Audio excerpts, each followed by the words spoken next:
بسم اللہ الرحمن الرحیم۔ السلام علیکم۔ کہتے ہیں آتے انسان کی نسلوں کا پتہ دیتی ہیں۔ آج کی اس ویڈیو میں ایک ایسے بادشاہ کا واقعہ بیان کریں گے جو چرواہے کی نسل سے تھا۔ واقعہ کچھ یوں ہے۔ ایک بادشاہ کے دربار میں ایک اجنبی نوکری کی طلب لیے حاضر ہوا۔ قابلیت پوچھی کہ کہاں سیاسی ہوں۔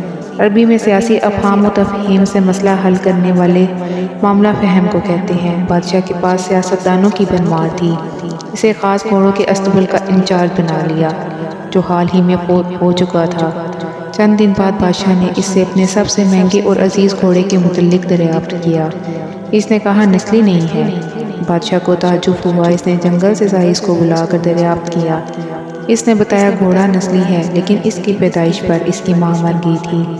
یہ ایک گائے کا دودھ پی کر اس کے ساتھ پلا ہے۔ مسئول کو بلایا گیا۔ تم کو کیسے پتا چلا اصیل نہیں ہے؟ اس نے کہا جب یہ گھاس کھاتا ہے تو گایوں کی طرح سر نیچے کر کے، جبکہ نسلی گھوڑا گھاس منہ میں لے کر سر اٹھا لیتا ہے۔ بادشاہ اس کی فراست سے بہت متاثر ہوا۔ مسئول کے گھر اناج، گھی، بنے دمبے اور پرندوں کا اعلیٰ گوشت بطور انعام بھجوایا۔ اس کے ساتھ ساتھ اسے ملکہ کے محل میں تعینات کر دیا۔ چند دنوں بعد بادشاہ نے مصائب سے بیگم کے بارے میں رائے مانگی۔ اس نے کہا طور و اتوار تو ملکہ جیسے ہیں لیکن شہزادی نہیں ہے۔ بادشاہ کے پیروں تلے سے زمین نکل گئی۔ حواس بحال کیے، ساس کو بلا بھیجا، معاملہ اس کے گوش گزار کیا۔ اس نے کہا حقیقت یہ ہے تمہارے باپ نے میرے خاوند سے ہماری بیٹی کی پیدائش پر ہی رشتہ مانگ لیا تھا، لیکن ہماری بیٹی 6 ماہ ہی میں فوت ہو گئی تھی۔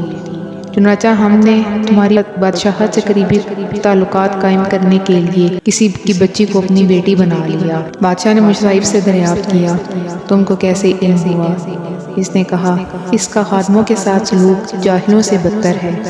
بادشاہ اس کی فراست سے خاصا متاثر ہوا۔ بہت سا اناج، بھیڑ بکریاں بطور انعام دیں، ساتھ ہی اسے اپنے دربار میں متعین کر دیا۔ کچھ وقت گزرا، مصائب کو بلایا، اپنے بارے دریافت کیا۔ مصائب نے کہا جان کی ایمان، بادشاہ نے وعدہ کیا اس سے۔ تو اس نے کہا نہ تو تم بادشاہ زادے ہو نہ تمہارا چلن بادشاہوں والا ہے۔ بادشاہ کو تاؤ آیا مگر جان کی ایمان دے چکا تھا۔ سیدھا والدہ کے محل پہنچا۔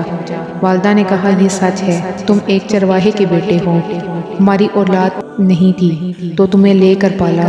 بادشاہ نے مصائب کو بلایا، پوچھا بتا تجھے کیسے علم ہوا؟